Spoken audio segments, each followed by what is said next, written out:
Fala, doutores! Eu sou Ricardo Valente, oftalmologista aqui do Rio de Janeiro, idealizador do canal Fala Doutores, canal esse que vocês já estão conhecendo. Venho trazendo aí celebridades da medicina, médicos que são exemplos para mim, tentando trazer aí principalmente as cabeçadas deles e todos os acertos para modelar um pouquinho a história de vocês e que vocês consigam utilizar essas diversas histórias que a gente vem compilando aqui no canal para construir a história de vocês da melhor forma possível. Hoje a gente vem aí com mais um médico fora um pouquinho do padrão, né? Um médico do trabalho, de grandes empresas aí no país. Esposo, pai de 3, o cara saiu de Campinas, se formou no Paraná, conquistou o mundo. Vocês podem acompanhar aí nos canais. Enólogo, músico, chefe de cozinha, sabe tudo. Já vou te perguntar de uma receita, hein? O cara mostra como pode fazer um softbox no canal dele, então tem tudo no Instagram dele, fenomenal. Dr. Alexander Buarque, um prazerzão. Seja bem-vindo, tudo bem? Tudo certo, Ricardo, muito obrigado pelo convite, tá? E primeiramente, parabenizar pelo projeto. Eu acho que o teu projeto precisa ser escutado por todo mundo, sabe? De ouvir o que os colegas estão fazendo. Isso dá muita inspiração às pessoas, dá muito insights, às vezes até de mudar a jornada de vida. Eu acho que vale a pena muito ver os vídeos que estão lá no seu canal, viu? E hoje eu vou ver, espero poder contribuir com vocês com mais alguma coisa. Com certeza, já está contribuindo, como sempre te agradeço pra caramba pelo tempo aí, atrapalhando aí um pouquinho esse momento aí de descanso, de férias aí com a família. Obrigado aí pela oportunidade. Sim. Mas de verdade aqui, eu quero ter uma curiosidade séria mesmo. Como é que faz aquelas lascas de salmão que você bota no canal do Instagram? Como é que é o nome daquilo? Gravlax? Gravlax. Cara, a cada 15 dias eu preparo, né? Porque eu gosto muito, né? A gente sabe da questão do alimento, que hoje o salmão não é o salmão que a gente gostaria que fosse, aquele salmão nórdico lá do Alasca e tudo mais, mas é uma comida que eu gosto muito. E o gravlax, que é o salmão curado, ele é um prato que eu faço com muita frequência. E acaba sendo um rito, sabe? De preparar o salmão, que eu faço. Eu gosto de curar em 24 horas, ou seja, preparo na noite anterior e fatio no dia seguinte. Se você quiser ele bem curtidão, assim, quem gosta dele mais temperadão, deixa mais um dia. Mas eu gosto de fazer de um dia para o outro. E o ritual, né, de pegar aquela minha faca de Ramon, sabe aquelas facas de Ramon que ela tem o mesmo diâmetro em toda, a mesma largura em toda em todo o seu comprimento, e aí eu fatiar o salmão e já preparar na hora aquelas torradinhas, ou aquele pão alemão, aquele pão escuro, com creme cheese e fatias de folhas verdes. Nossa, é sensacional. Eu adoro muito isso. Por isso que eu sempre estou lá, sempre aparece, porque eu gosto. É claro que não é uma das únicas coisas. O meu preparo de comida tem muito a ver são coisas assim, até simples, né? Mas que tem Peraí, simples um pouco da... você, pô.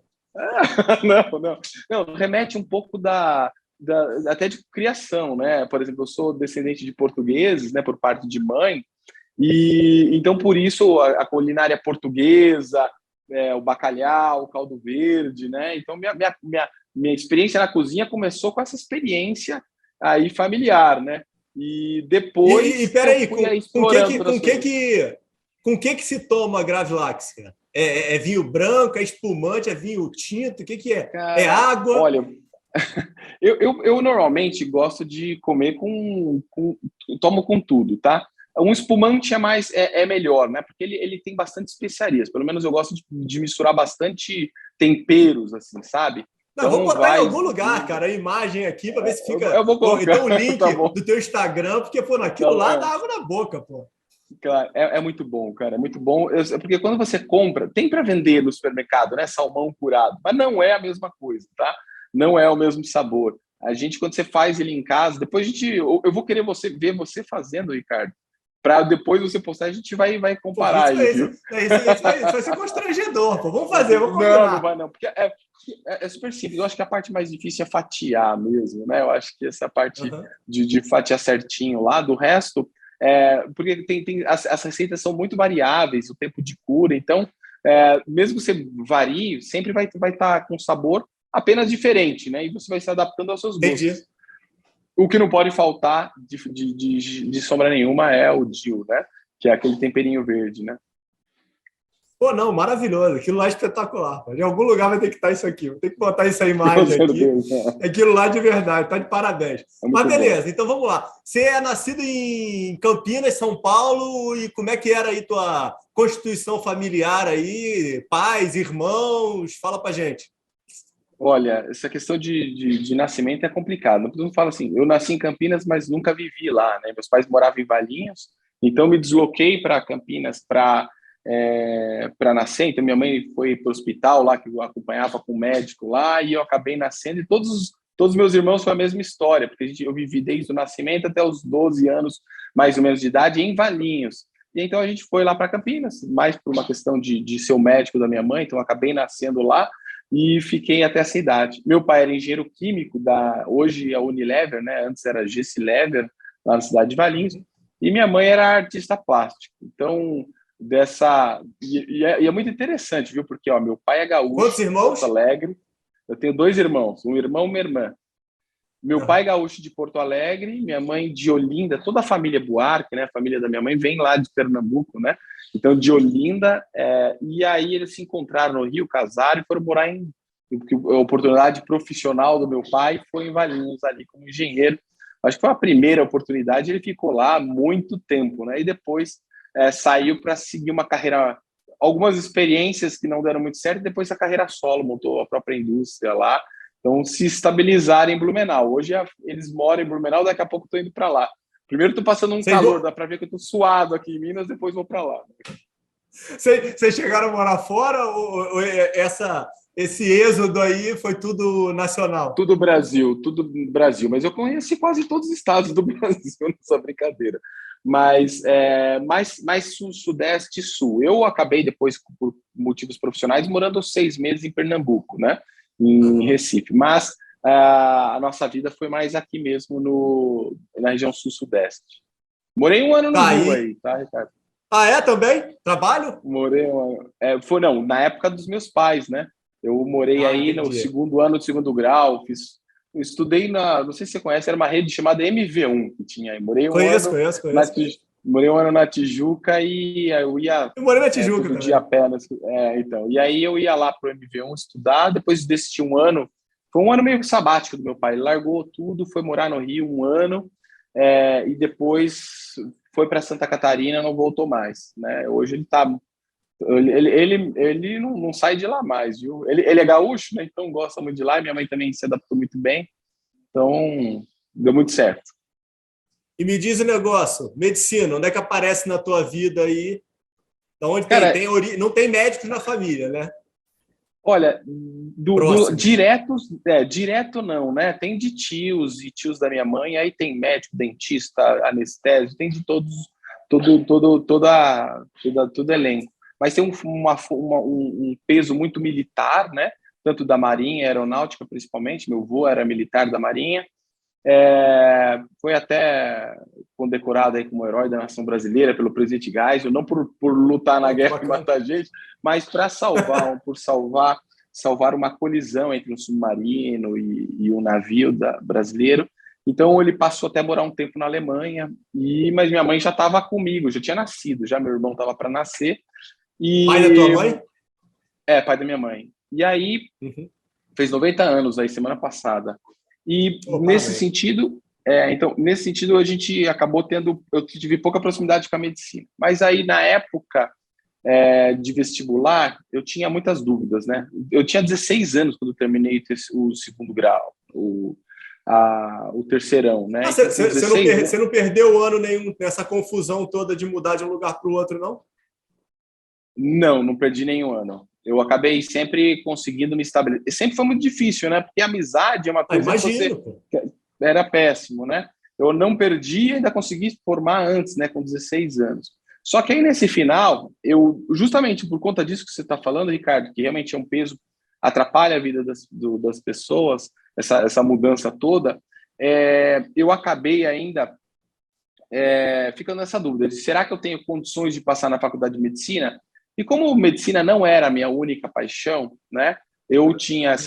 gostava muito de invenção e de tudo, achava que engenharia era uma coisa legal pela formação do meu pai, gostava muito de arquitetura, então prestei em tudo quanto é vestibular, menos medicina, que eu falei, não tem condições de eu passar aqui direto com toda...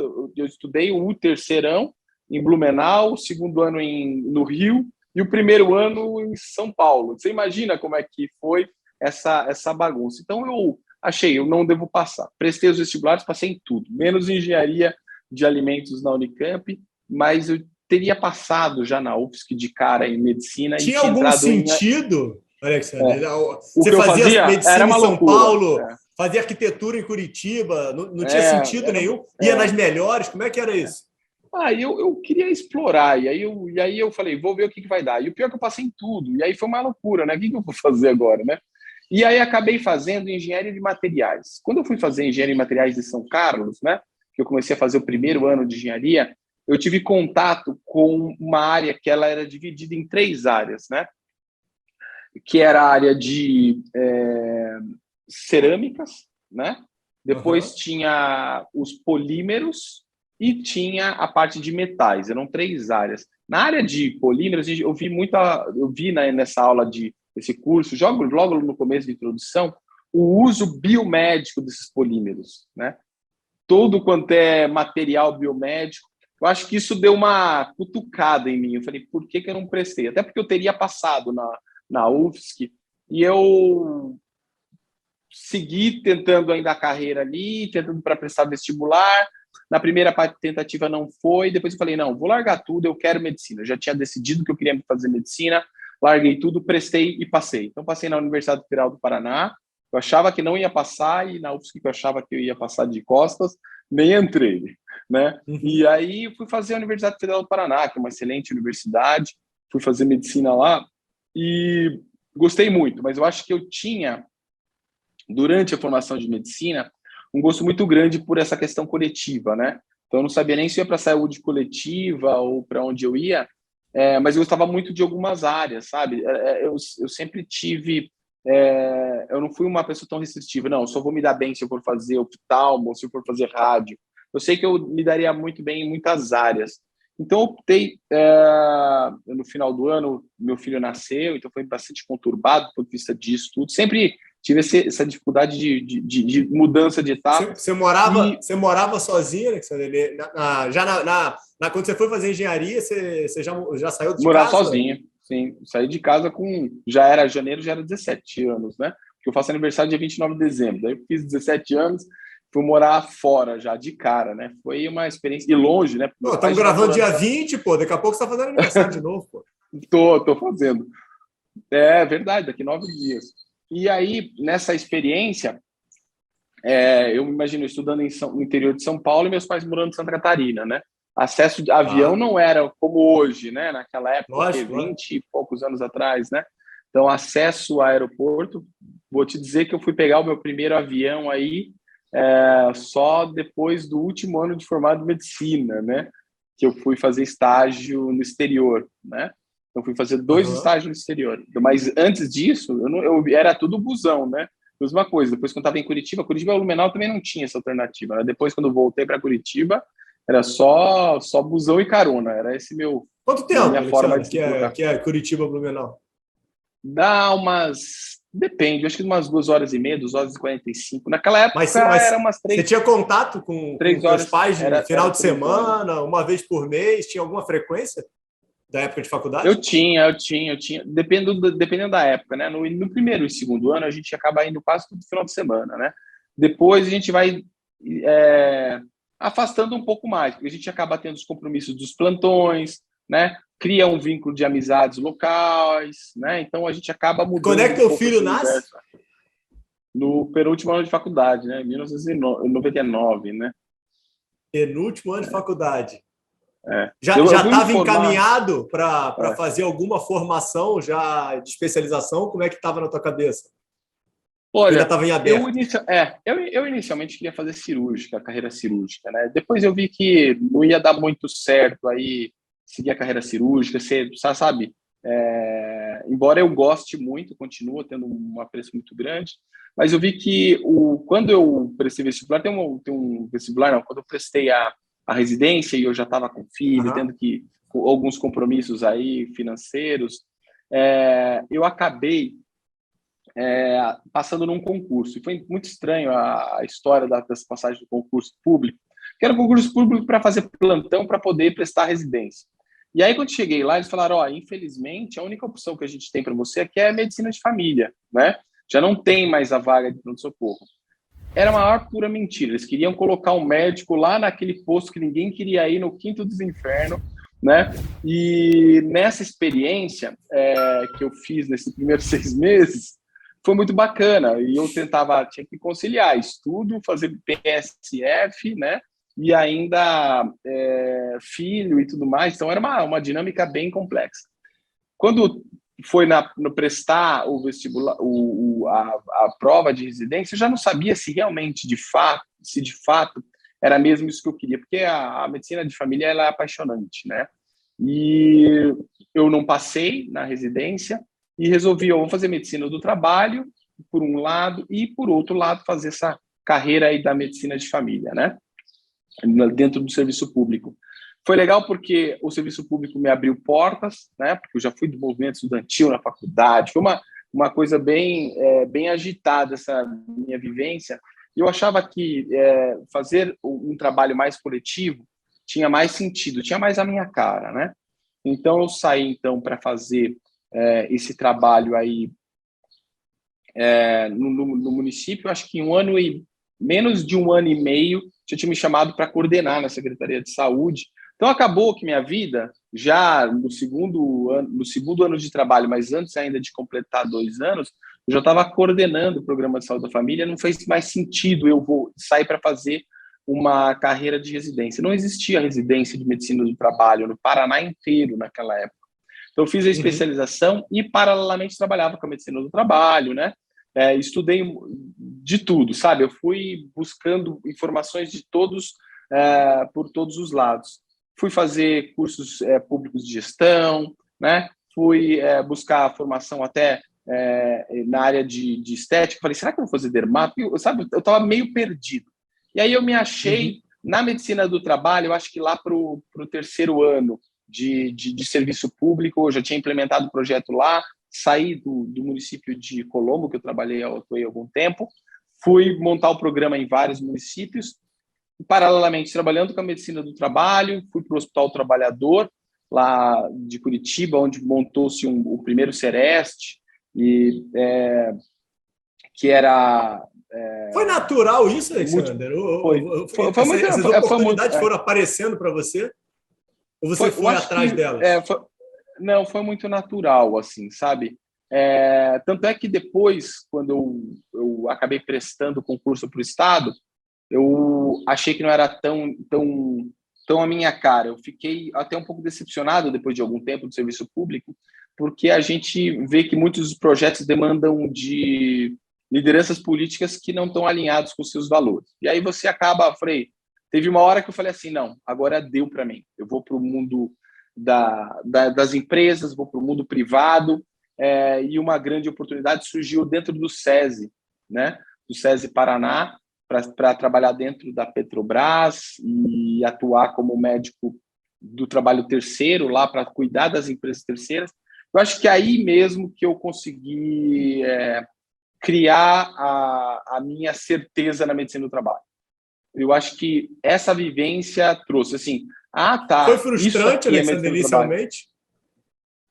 Eu acho que o que foi você ter que ir para as empresas? Não, pelo contrário, viu?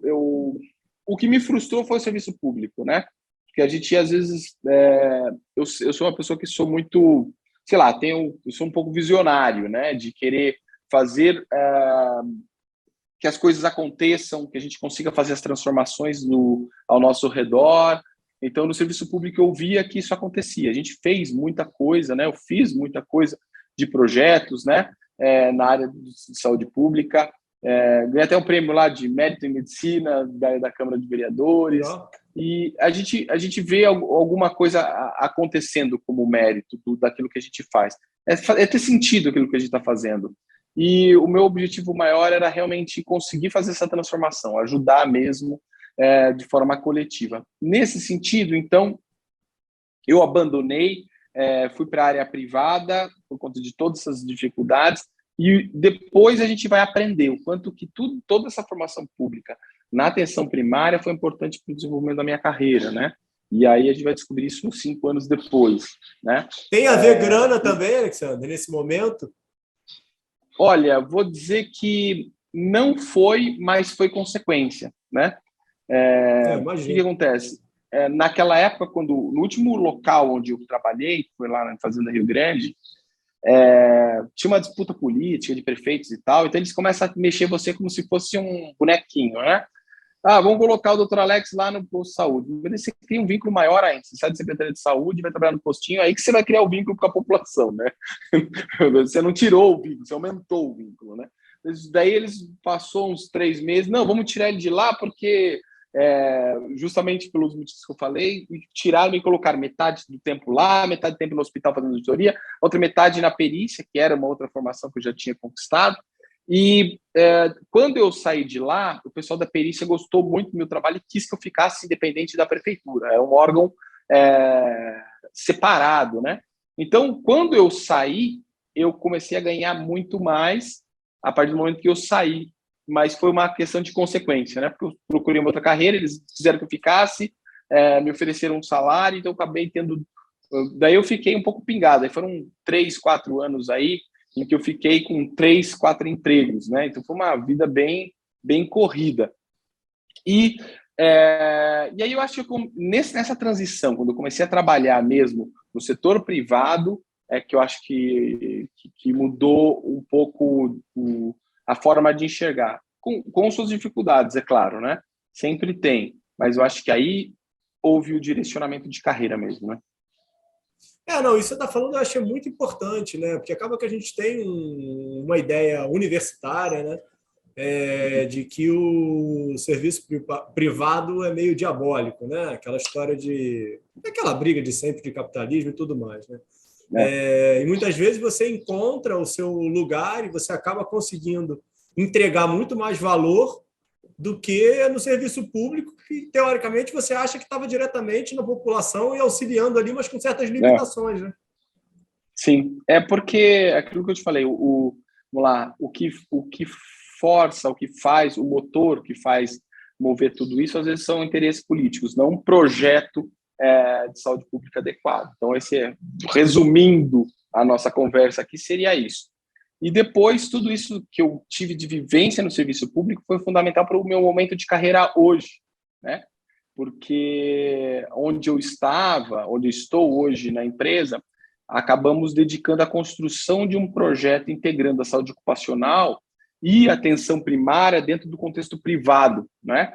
Então, com uma parceria com um hospital muito grande, isso fomentou também a construção de interesse por tantas pessoas. Eu falei, não, vou ter que fazer até um curso. Criamos um curso de gestão lá na Santa Casa, que é o curso de gestão integrada, que fala justamente como integrar projetos de atenção primária, integrar aí saúde Santa ocupacional, Casa, a saúde mesmo, suplementar. Né? Isso, São Paulo, isso. Integrar todos esses projetos, e o curso virou um sucesso, né? E tem muito a ver com essa formação aí que eu já tive na atenção primária, essa dedicação de gestão já no serviço público, interagindo com a área privada. Então, foi uma experiência muito bacana. Curso, Alexandre? Como é que as pessoas têm acesso ao curso? Esse curso ele só tem 40 vagas, viu? Quando abre é bom fazer a inscrição logo no primeiro mês, porque na última semana ele já lota, né? E o que acontece no final, a gente acaba. O curso tem 40 vagas, né? E no primeiro ano foram 43, porque na hora de encerrar a inscrição, a pessoa faz a inscrição e termina de pagar o boleto. Qual o foco do público? Cara, médicos do trabalho, médicos que trabalham em operadoras, médicos que trabalham em empresas, outros profissionais de saúde. A gente não restringe a médico, mas a gente tem como a gente trabalha acreditando que a pessoa já fez a formação, já conhece saúde ocupacional e tudo mais, a gente acaba tendo aí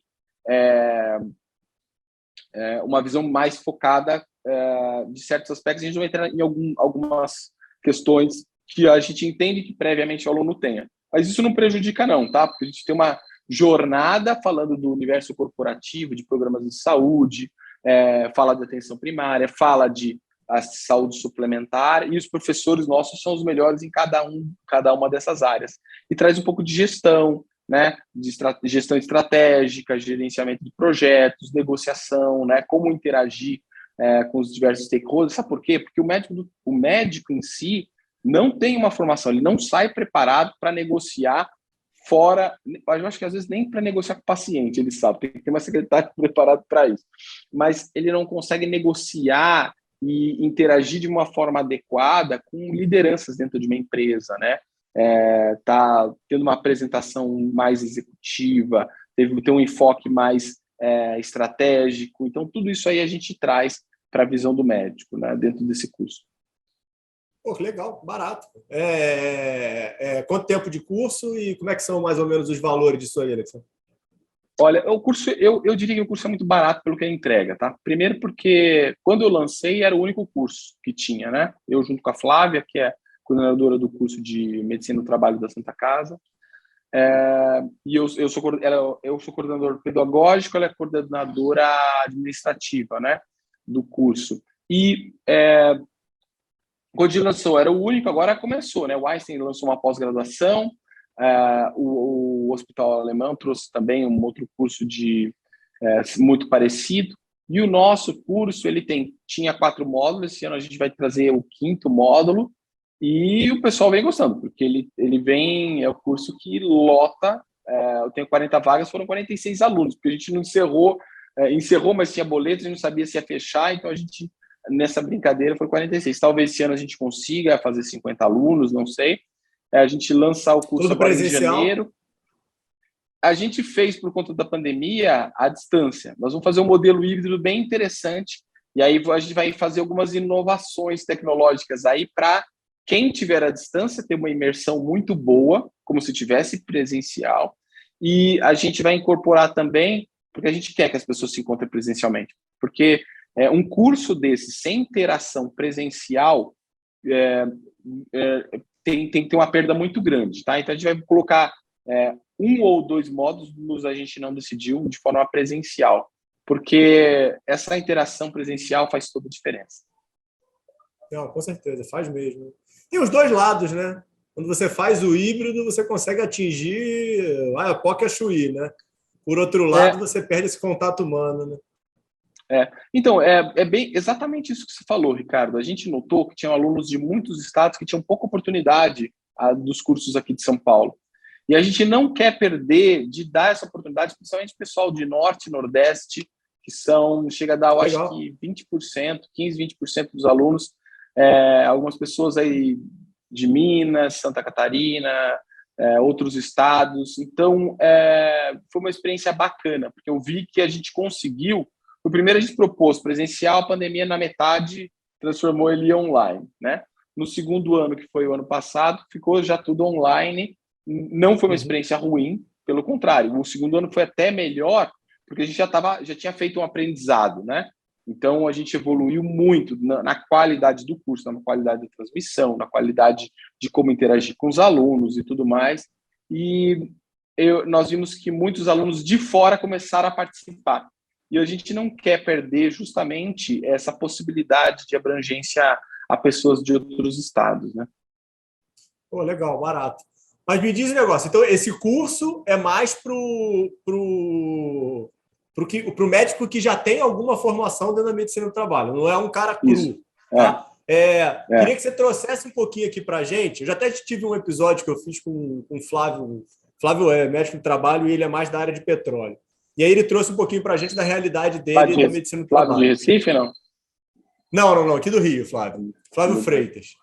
E aí que eu queria que você falasse um pouquinho, porque acaba que para você é o mais óbvio do mundo, né? Mas acho a medicina do trabalho, acho mais distante dentro da realidade aí do estudante de medicina. Hoje, como é que é uma formação e como é que foi? Faz um pouquinho do paralelo, como é que foi a tua formação. Você falou que não tinha curso na tua época, você fez a especialização. Traz um pouquinho aí um mix do teu modelo e do que as pessoas conseguem encontrar hoje até chegar no teu curso da Santa Casa. Tá, olha, então assim, eu tentei identificar esses buracos de formação, né? Porque como eu saí, depois eu segui essa carreira corporativa, então eu fui gerente médico da segunda maior construtora do Brasil na época, né, que era a Camargo Correia. Então eu assumi um cargo pesado aqui no Brasil e durante esse ano, eu vou te dizer, foi um excelente lugar para se trabalhar, né? É claro que a gente sabe de todo o histórico que a gente tem aí de Lava Jato e tudo mais, mas foi um excelente lugar e uma escola, entanto, e uma seriedade para lidar com saúde e segurança muito forte. Então, isso é um valor importante para quando o médico vai entrar numa empresa. Se não tem, então, se você for lá para ganhar dinheiro, que seja para conseguir transformar essa realidade, porque ela é muito difícil, né? E eu via que todos os alunos têm uma dificuldade de transpor, sair do operacional, dos exames médicos, para se envolver com a questão estratégica dentro da empresa, né? Então, foi por isso que eu vi a necessidade do curso. Segundo, como eu estou na formação lá na USP, os meus alunos sempre tinham essa dificuldade. Nossas conversas eram muito disso, né? Como é que eu faço para mudar essa realidade? E aí, a maior parte do discurso é o seguinte: não, ninguém quer fazer isso. E às vezes a gente fala assim, não, mas talvez não sejam eles que não queiram. Eles não sabem por que querer, né? Então, por que eles vão gastar mais dinheiro no programa de saúde se eles não enxergam as vantagens de investir, né, nesse programa? Então, a gente tem que trabalhar esses elementos todos para conquistar os espaços, né, devidamente. Então, a gente tentar colocar para si certas responsabilidades que a gente normalmente delega aos outros. Então, foi nessa construção, principalmente por conta dessa formação na USP que eu estava ligado. E desde que eu cheguei em São Paulo, quando eu fui para assumir esse cargo de gestão, eu já estava com a relação com os residentes. Então, eu acompanho sempre um residente nas atividades práticas, né? Então, isso também contribui aí para ter essa visão conectando a academia, a prática e o processo de gestão, né? Eu acho que isso foi um elemento. E um outro ponto, que às vezes fala assim, putz, as pessoas naquela época não tinham formação, então por isso que até a medicina do trabalho não foi algo que foi puxado muito forte, mas a partir de um certo momento, até mesmo na Covid, a gente viu quanto que a medicina do trabalho foi importante, fundamental nesse processo de avaliar o retorno do trabalho, colocar programas dentro das empresas, e ficou mais evidente, médicos que eram bem formados, que conseguiram espaço, visibilidade nas empresas, e médicos que eram mal formados ou que não tinham esse traquejo, essa habilidade, a empresa acabou substituindo. Eu preciso de alguém que tenha capacidade de falar com o meu CEO, tem que falar com o diretor, sabe? Com o vice-presidente. Então, essa formação era importante, de ter o lado executivo do médico no trabalho. Né? Já na parte de formação, a gente tem aí um buraco, né? Na própria graduação, a gente não tem acesso à medicina do trabalho na maior parte das faculdades, né? Então, quando você se forma, Ricardo, as pessoas seguem alguns caminhos. Uns vão fazer os plantõezinhos, uns vão para o PSF enquanto estão prestando a prova da residência, né?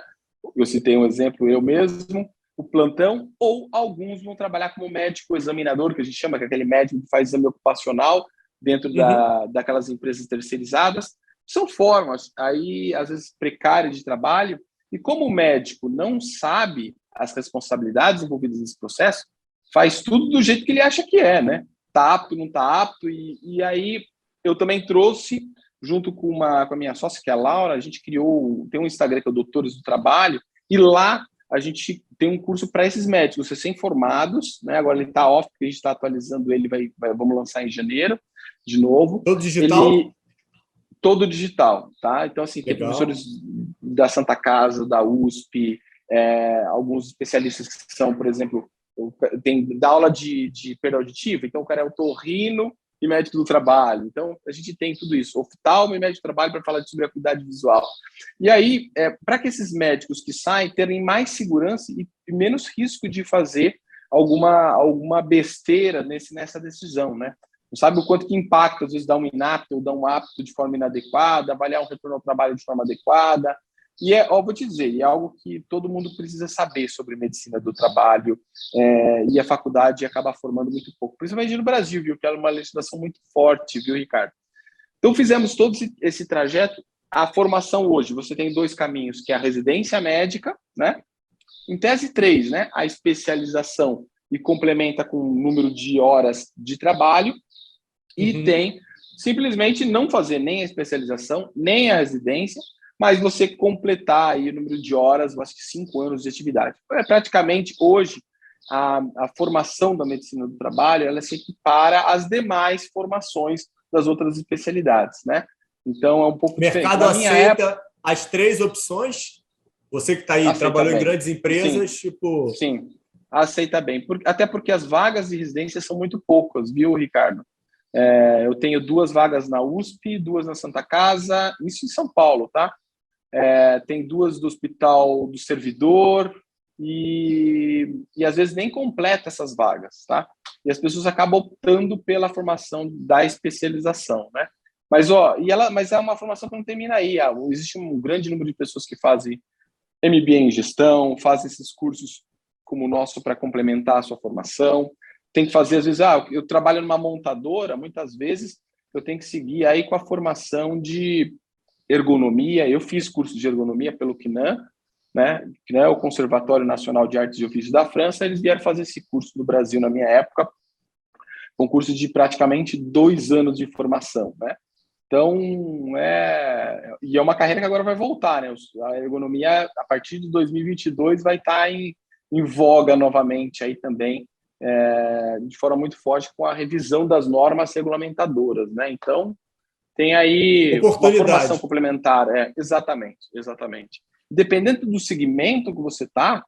E você aborda isso no curso, Alex? Sim, sim, sim, um pouco sim, tá? A gente fala sobre cada um desses temas. Ele não é um curso para substituir a formação de medicina do trabalho, esse dos doutores, né? Esse dos doutores, ele é para aquele médico recém-formado conseguir atuar com maior segurança. Então, é um curso rápido para colocar questões até mesmo de ética médica, né? Hoje eu sou diretor de ética da Associação Paulista de Medicina do Trabalho, e para que essas pessoas tenham mais segurança no que eles estão fazendo, né? Às vezes a gente acha que é só apto e inapto, acha que está certo algumas empresas largar você lá e o médico do trabalho não dá suporte. A gente coloca o que precisa ser feito, o que é certo fazer, né? Então, é um curso mais com essa coisa. E tem muita gente, viu, que fez o primeiro curso e que resolveu fazer a carreira em medicina do trabalho, tá? Seguiu a carreira em medicina São do trabalho. baratos isso. Mas não necessariamente, porque muita gente se cativa, viu? Tem muito oftalmo aí que seguiu carreira de médico do trabalho, torrino, cirurgião, porque precisa, sabe? Alguns segmentos, por exemplo, trabalhos offshore, o médico do trabalho tem que ser formado, tem que ser cirurgião, né? Ele tem que estar lá porque às vezes ele está distante, precisa ter uma resolutividade no atendimento, ou quem fica em áreas isoladas e tudo mais. Então, e são mais bem remunerados também por isso. Então, tem nicho para tudo. Quem trabalha em serviços de telemarketing, a área de otorrino é forte, né? Então, por aí vai, né? A ortopedia, o médico do trabalho ortopedista, então tem inúmeros médicos, né? E me diz um Psiquiatra negócio, também. em relação aos cursos que você mesmo fez aí para complementar a tua formação, em relação ao MBA, o curso de ergonomia. Eu não entendi no teu caminho aqui, porque você fez um mestrado de patologia. Estou até curioso aqui para te perguntar disso. Isso aí Mas antes de você... na... Vai, mete bronca, fala aí. Isso foi na época da saúde pública. Eu estava um pouco insatisfeito lá da época da questão da saúde pública, como a gente já conversou, e eu estava naquela dúvida que o caminho que eu vou seguir, né? E aí eu quis seguir, talvez, trabalhar um pouco com pesquisa, e eu fiz uma dissertação de mestrado focado na área de saúde pública ainda, tá? Foi de patologia, fiz uma pesquisa de laboratório, estava estudando uma proteína específica na parte de imunologia, mas eu acabei concluindo isso na área de... Estou sonando muito aqui, né? Meu Deus do céu. Vivo o calor, vivo não, tô chegando. Chegando com tudo. Uma formação na área de patologia, mais voltados aos SVOs e tal, e foi nesse sentido. Mas foi Não vou dizer que foi ruim nesse caminho, porque quando a gente começa a estudar mortalidade, declaração de óbito, tem tudo a ver também um pouco com a perícia médica, com uma outra área que eu fiz formação, né? Tem um pouco a ver com a questão de atestados médicos, que tem a ver com a medicina do trabalho. Então, eu acho que tudo está um pouco conectado. Até a questão da saúde pública, atenção primária, veio surgir agora de uma questão muito forte, inclusive com muitas empresas buscando esses serviços aí para suplementar a parte assistencial aí, de custo elevado dos planos de saúde, né? Então, eu acho que a história tem tudo disso, sabe? Eu acho que às vezes a gente pensa, vou fazer Conhecimento não ocupa espaço, né, pô? Não ocupa, não ocupa. E é legal, porque às vezes a gente faz uma brincadeira com cada uma dessas coisas, do que a gente faz, e a gente consegue conectar esses... lá do discurso do Steve Jobs, né, de Stanford, não sei se você lembra, disso, connecting the dots, conectando os pontos, né? A gente acaba conectando os pontos em algum momento da nossa vida, né? Então, foi Faz importante. sentido Se olhar no para final. trás, todo sentido, todo sentido. Não, mas o que eu queria te perguntar em relação, antes de eu entrar aqui no mestrado, era assim, se o teu curso hoje consegue complementar isso, você acha que fazer um MBA de gestão, buscar um curso desse de ergonomia como que você fez, são necessários para complementar essa carreira hoje? Você hoje, vamos colocar, contratando um profissional para as empresas que você passou, faz diferença ter ou não ter o curso? Como é que você vê isso para quem está entrando aí no mercado aí de trabalho? Tá. O curso, aquele de gestão, tá? Lembra que é um curso de 5 meses, né? E é um curso de extensão. Então, um curso de extensão, ele não vai ter 2 anos, então ele não vai colocar a profundidade de um curso de um MBA. Mas a forma como a gente aborda, ninguém aborda, né? Porque é o seguinte, você vai no MBA, o cara vai falar sobre gestão de projetos, daí você vai ver um universo gigantesco de questões. Ali não, eu vou falar assim, ó, como que você usa essa ferramenta de gestão de projetos na área de saúde ocupacional dentro da empresa? Por que ele é importante? Então, quando a gente fala lá, desde da negociação com os stakeholders, né, de como que você vai abordar isso dentro da empresa, eu pego a estratégia, a gestão estratégica e coloco de forma funcional para eles entenderem como que a saúde ocupacional e a saúde integrada na empresa pode fazer sentido do ponto de vista estratégico, e por que você não está conseguindo os resultados que você espera. Por quê? Porque tem algumas coisas que tem que acontecer aqui antes, né? E então todo esse papel a gente coloca no curso. Então, uma coisa é você falar sobre citar outro exemplo aqui. Eu já falei da gestão estratégica, mas, por exemplo, colocar ali ferramentas de inovação. E a outra é você aplicar elas, né, por exemplo, na área de saúde ocupacional. Então, você já consegue conectar de uma forma muito mais clara, né? Quando você já coloca isso de forma aplicada. Então, por isso que o nosso curso acaba ajudando bastante. Quando você faz um curso de MBA, mesmo que seja um MBA de saúde, ele está focado em instituições hospitalares, né? Tem auditoria hospitalar, certificação ONU, etc. E nós estamos com outro foco, que é na saúde ocupacional. Nós estamos falando de um curso que está conectado especificamente, com a área de saúde ocupacional, na área de saúde corporativa. As certificações mais relevantes nesse contexto são outras, né? Não são as mesmas certificações hospitalares. Às vezes, a nossa conversa aqui é de OSAS. OSAS, que não existe mais, agora é ISO 45001, né? Normas ISO. Então, a gestão de qualidade que a gente fala, né, não tem o mesmo enfoque deste MBA. Por quê? Porque a necessidade também não é a mesma, né? Então, a gente traz isso para a vivência da saúde ocupacional. Faz primeiro o teu, faz primeiro o MBA, de uma forma objetiva. Entendi que você acha que vale a pena de fazer os dois. Sim. Exatamente. Essa pergunta sua é muito coerente, tá? Eu, quando fiz MBA, eu não fiz MBA de saúde. Sabia que ele estava muito focado para a área hospitalar, eu quis fazer MBA em gestão estratégica, porque eu queria interagir com pessoas de outras áreas, nem eram médicos. Foi uma escolha minha. Agora, dizer seria a melhor conduta, eu acho que cada um tem que escolher avaliando onde é que ele está inserido. Às vezes tem muito médico de trabalho que está dentro de hospitais. Ele tem que fazer o curso de gestão de saúde, né? Ele vai ter, tudo que ele vai vivenciar lá vai fazer muito sentido. Sabe que os dois podem fazer sentido em momentos diferentes de carreira, tá? Se você está numa carreira de gestão, mas que não fez medicina do trabalho, precisa conectar com essa questão da empresa, fazer o nosso curso, inclusive ele complementa o MBA, porque no MBA você não vê o que a gente faz lá. Não vê o conteúdo que está lá. Agora você é um médico do trabalho, já está numa carreira de gestão, trabalhando com gestão numa empresa, fazer um MBA pode fazer sentido, né? Pode fazer sentido por quê? Porque você precisa de ter uma fundamentação sólida e, às vezes, até um certificado que vai te dar um upgrade na carreira, etc. Mas, ainda lá, você não vai ver o que a gente tem no curso. Então, às vezes, as duas coisas são importantes. O que o Mitzenberg fala? Eu estava falando aqui para você antes, né? O Mitzenberg, que é o cara da gestão estratégica, ele falava o seguinte, o MBA não te torna um grande gestor, um grande estrategista. Normalmente, você que não está posicionado numa situação de estratégia, fazer o MBA não é o MBA que vai te colocar na posição estratégica.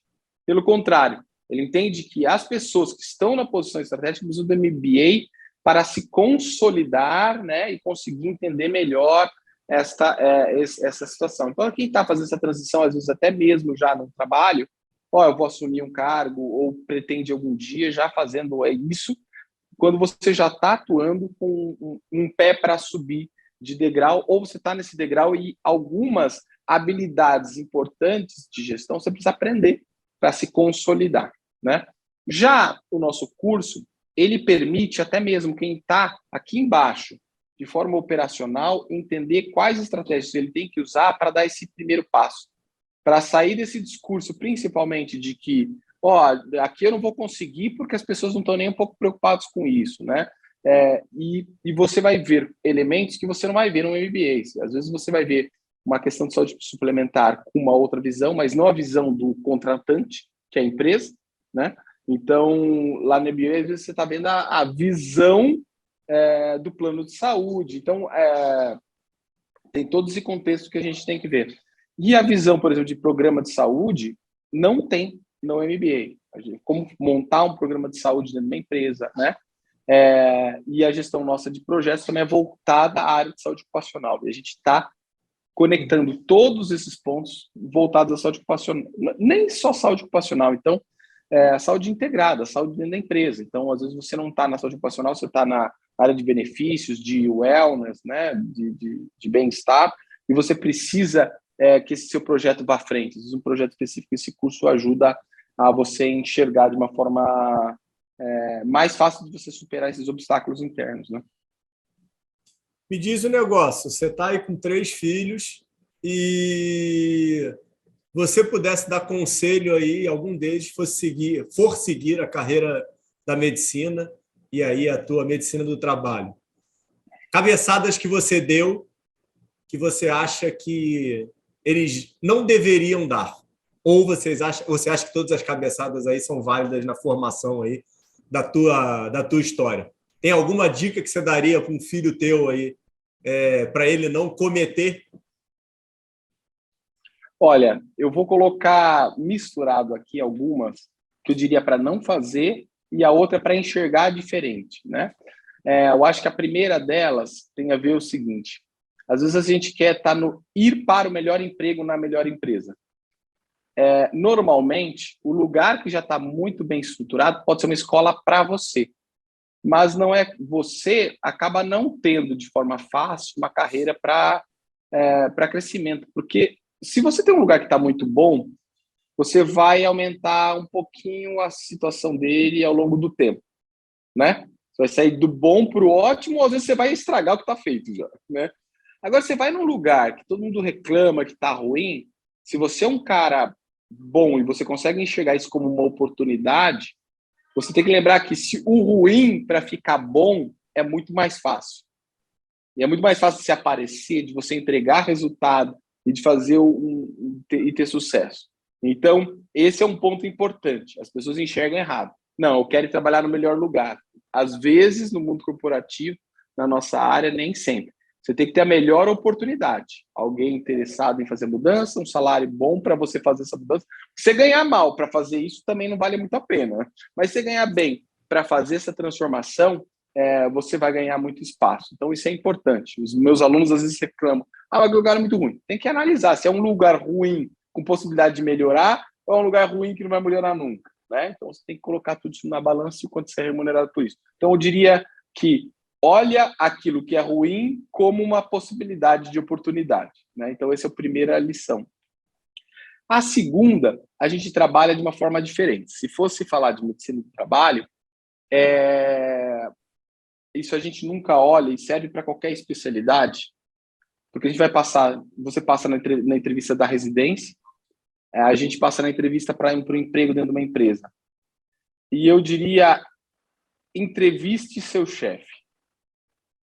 Então, não precisa ser isso no momento da entrevista, mas entrevista, saiba quem vai liderar você, para fugir de condições tóxicas, né? E na residência a gente tem muito disso, né? Dentro do hospital. Então o cara vai fazer, eu quero entrar na vaga para trabalhar naquele hospital, naquele serviço. Mas você já sabe como é que funciona aquele serviço, você já experimentou, né? Você já conhece todas as histórias. Se é um ambiente tóxico, não vale a pena você ser o oftalmologista formado, sei lá, vou colocar outro, não vou falar nome de instituição, na melhor do Brasil, ou ser um oftalmologista com saúde mental e sendo formado no terceiro melhor hospital do Brasil. Certamente você vai ser melhor oftalmologista onde você tem mais saúde mental, onde você vai poder desempenhar um trabalho bacana, onde você vai ser valorizado e parte para o próximo degrau. E eu acho que esse é um ponto importante, né? Esse entrevistar é uma forma, entre aspas, de dizer assim, conheça quem está te contratando, né? Para ver se bate valores, bate a forma como você gosta de trabalhar, como você gostaria de ser tratado, porque senão a gente vê aí muito estudante de medicina se suicidando, gente na residência se suicidando, abandonando carreira, e tem muito a ver com isso, um ambiente às vezes que não traz os mesmos valores que você buscava antes, né? Então essa eu acho que seria a segunda lição aí. Talvez até o final eu ache uma terceira para você. Não, brilhante, brilhante. Não, pô, que isso. Melhor impossível dessas duas aí. Essa guerra das vaidades aí foi excepcional, meu. Eu concordo totalmente contigo, né? É difícil, pô, pra caramba, né? Você ir para um local onde todo mundo vai falar de você porque você está entrando numa grande empresa, mas não vai fazer nada, né? E ao mesmo tempo você está indo para um local que ninguém está entendendo e você consegue entregar um baita resultado, né? Então, excelente, adorei. Me diz um negócio, estamos aí chegando a 2 anos aí de Covid, tá? Muito provavelmente você tenha passado aí por bons e péssimos momentos aí dentro das organizações que você está estabelecido. Como é que você vê aí um futuro aí de médio prazo aí? Vamos pensar aí num 5 anos para frente, em termos de pandemia, que é, sinceramente, a minha aposta. Acho que a gente vai continuar convivendo com isso daí, acho que isso não vai acabar. Como é que você vê aí os próximos 5 anos aí da nossa medicina de país? E já engata na tua história já, Alex. Teus próximos 5 anos.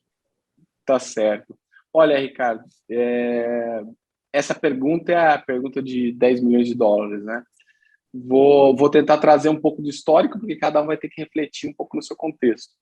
Esses 2 anos, quase 2 anos de pandemia, não é linear, né? Então, esse é o primeiro ponto. Cada momento da pandemia tem uma característica muito distinta.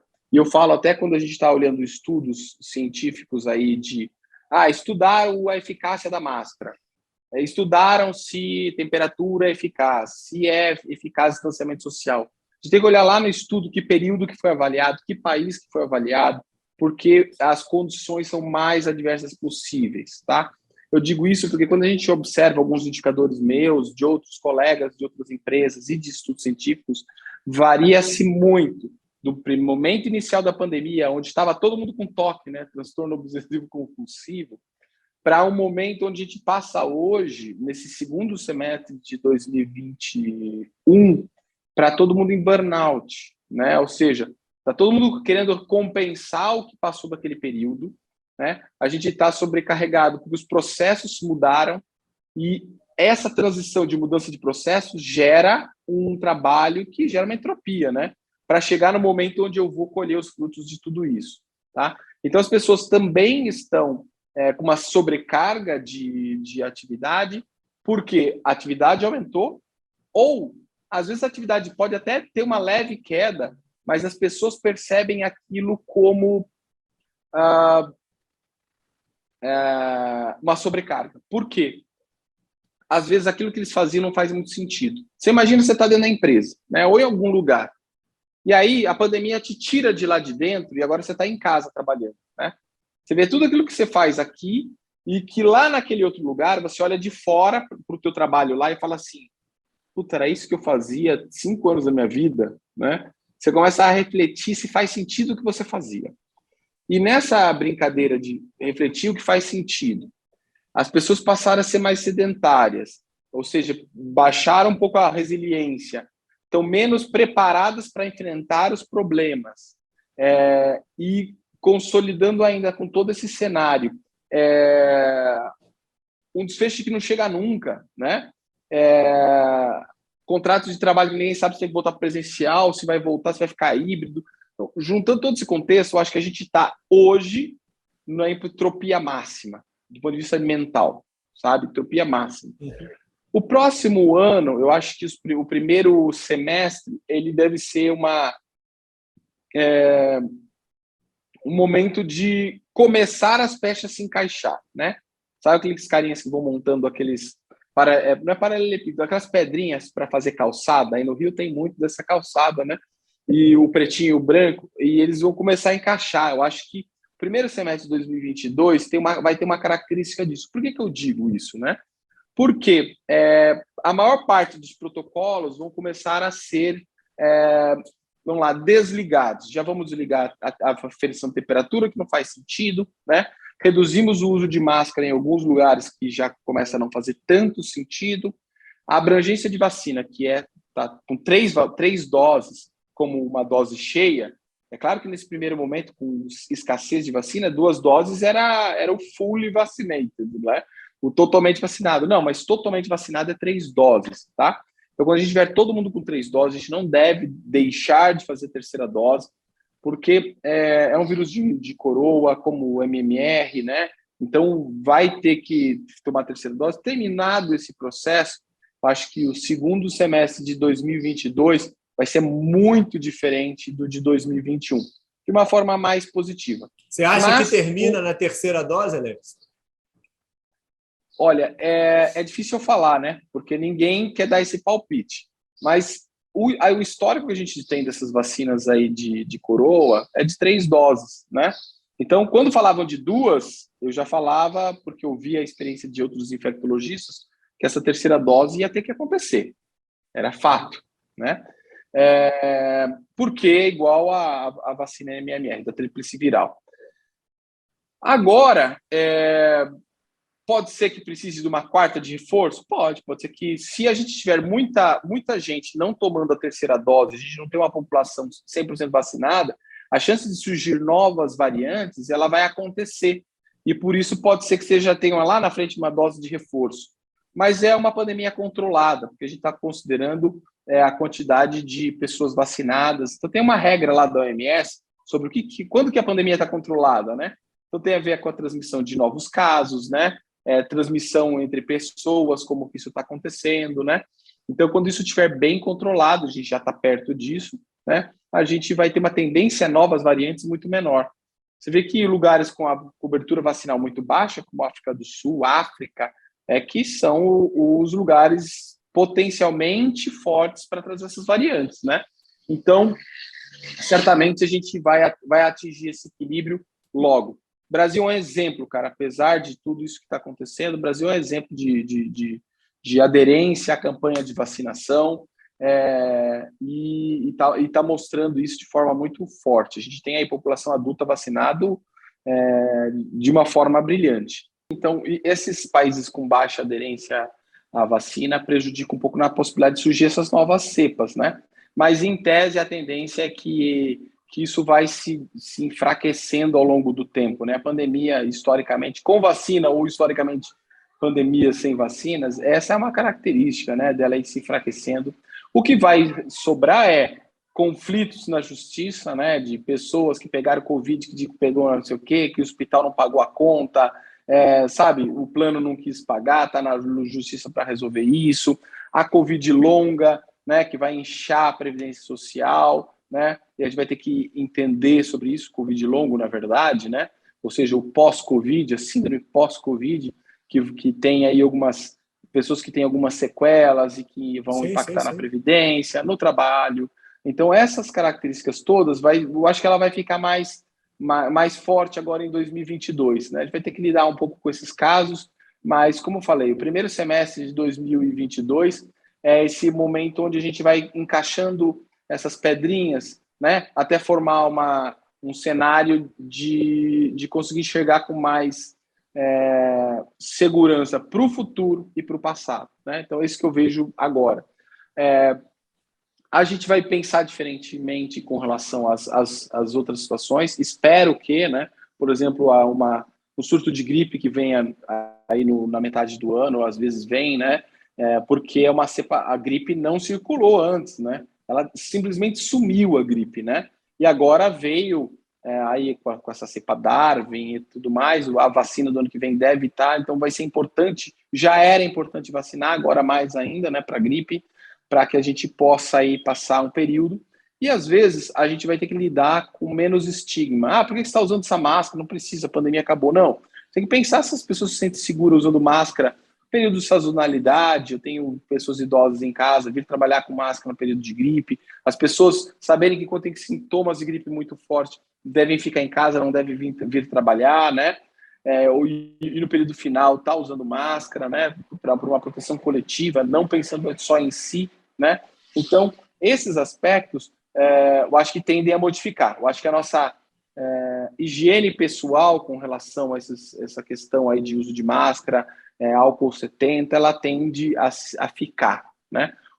Mas não a máscara de forma definitiva, certo? De uma forma sazonal, ou da gente ser mais tolerante a isso, porque antes parecia uma coisa bizarra. Eu vi uma pessoa andando de máscara na rua, eu já pensava que esse cara tinha algum problema sério, né? Uhum. Então, eu acho que a gente passa a ser um pouco mais tolerante. Ninguém acreditava que o brasileiro aderia em máscara. Eu acho que a gente aderiu muito mais que os europeus. A gente aderiu muito mais que os europeus, né?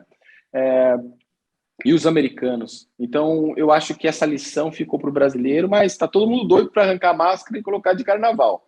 Então, mas... E carnaval, última polêmica que eu vou te botar. O que você acha aí, hoje, aí, dentro da questão de orientar as empresas que você está incluído, inserido, libera tudo para Réveillon, libera tudo para Carnaval, não é um momento ainda para isso, precisamos analisar. Como é que você está vendo isso? O episódio vai sair no meio dos dois. Tá bom. Então, eu vou colocar alguns aspectos importantes. A minha opinião, e antes eu acho que eu vou começar contando a história para não ser distorcido. Alguém ver a opinião, já vai desligar e vai sair fazendo. Mas, assim, o que a gente precisa ponderar é o seguinte: ainda não é o momento para a retirada das máscaras, de forma coletiva e para grandes eventos, tá? Então, não é este momento ainda para retirada de máscara. Então, por outro lado, né, esses eventos como Carnaval e Réveillon poderiam e deveriam e devem se reinventar a adaptar essa nova realidade para esse ano específico. Exemplo, Carnaval dos bloquinhos, como que eu posso mudar essa conformação? Como que eu posso alterar ou adequar de tal forma que eu consiga manter de uma forma mais coesa? O problema é que ninguém quer tirar máscara, ninguém quer ficar com máscara, ninguém quer, sabe que ninguém vai respeitar isso. Então, nesse sentido, as autoridades em cancelar parece a melhor alternativa. Porém, reinventar o carnaval era muito importante como garantir que as pessoas que dependem disso financeiramente, como, por exemplo, o carnaval, quando eu falo, então vamos colocar o carnaval fechado, pior, né? Mas se tivesse um desfile de carnaval, numa apoteose, etc., teria menos impacto. Mas e a população de baixa carência, mais carente, que tem a forma dele se manifestar nesse momento, no carnaval, da forma dele? Então, talvez ver como que isso poderia ser reinventado dentro dessas regras para esse ano de 2022. E ano de 2023, provavelmente, aí as coisas vão estar mais seguras para todo mundo, né? Eu acho que Carnaval e Réveillon precisa ser reinventado para adaptar essas características. Acho que a festa deveria acontecer de alguma forma que a gente consiga garantir, o que não dá para ser a festa do brasileiro que é o problema, né? A festa de Réveillon do brasileiro, que ela é, vamos lá, sensacional, né? Então ela tem uma característica fora do comum e a gente quer ter essa liberdade de estar sem máscara, de interagir com as pessoas, de abraçar, de beijar todo mundo, né? Então esse momento ainda a gente quer reduzir um pouco do impacto. Quando eu tenho, só para contar para você aqui, Ricardo, alguns lugares que estão lá com 2 casos a cada 100 mil, ou seja, 2 novos casos a cada 100 mil, se a gente pegar esse período aí de Natal e Réveillon, eu multiplico por 10, dá uns 20 casos. Então, quando a gente pega o período inteiro, ainda é um pouco perigoso. Quando a gente pega um dia de Réveillon, é menos perigoso, tá? Ou seja, de 100 mil pessoas reunidas num carnaval, vou ter 2 pessoas positivas. A contaminação não é assim tão grande, tá? Porém, quando a gente coloca um período que a pessoa vai estar dia 24, vai com a família dia 25, depois tem dia 26, 27, 28, 29, 30, daí ele está às vezes no mesmo hotel e tudo mais. Então, isso multiplica 2 para 20 em 10 dias, né? E acaba se acelerando, porque esses 20 vão contaminar 5. E aí, vamos estar falando de 200 pessoas em 100 mil, tá? Agora, se a gente pegasse assim, show do fulano de tal, num dia só, é um pouco mais tranquilo. Isso também vai ser uma característica do carnaval. Carnaval daria para pensar um pouco mais para frente, mas, cara, o melhor é a gente ser paciencioso, reinventar de alguma forma essas festas de carnaval e fim de ano, para que a gente ainda se mantenha seguro. E achar uma forma alternativa aí dos governos, né? Que sempre quiseram o carnaval, dos governos que sempre quiseram aí as festividades de carnaval, como é que eles vão ajudar essas pessoas que sofrem o impacto, né? Os vendedores ambulantes e tudo mais, né? Como é que a gente consegue aí compensar isso de alguma forma, né? Doutor Alex, maravilhoso, tá? Obrigado aí pelo teu tempo. Desculpa aí te aportunar aí, incomodar aí, tirar um pouquinho da família aí no meio desse teu calor aí, tá? Espero agora que você consiga relaxar aí. Vai tomar uma água gelada, vai tomar uma cerveja, tá? E brigadão aí pela participação aí, pelo teu tempo, pô, maravilhoso. Obrigado pelos insights, foi excepcional. Faça tuas considerações finais aí. Cara, Ricardo, na verdade, agradecer assim, a oportunidade de poder falar e colocar um pouco dessa visão para as pessoas e colocar o quanto que às vezes as pessoas enxergam a medicina do trabalho como algo assim muito talvez desnecessário, porque está acostumado a ver aqueles ASUS que, vou te dizer, são desnecessários. Quando o cara chega lá só para benzer, quando o médico do trabalho, o examinador, vai só benzer você, não precisava nem você ter ido. Então, para conhecer que tem uma outra medicina do trabalho aí que é bem diferente disso, e qualquer coisa a gente vai conversando. Acho que esse ano a gente vai dar uma potencializada lá no Instagram, falando um pouco dessa parte de medicina do trabalho e gestão. Vocês vão ver que a partir de janeiro a gente vai ter um pouco disso. Não, maravilhoso, obrigado. O Instagram vai ficar aqui, o teu, vou botar aqui embaixo aqui os dois, tá? Só ficou, depois a gente tem que combinar só a preparação do salmão, hein? Ficou me devendo isso daí, vou botar isso daí no vídeo, hein? Eu vou mandar para você, vou mandar a minha receitinha, tá? Porque a minha é do meu jeito, né? Mas tem diversos tipos de preparo e vai ficar show. Eu quero ver você fazendo para lá filmado lá no Instagram. Vou deixar. Vou filmar e vou compartilhar contigo. Abraço, cara. Obrigado. Grande abraço. Tchau, Até mais. Tchau.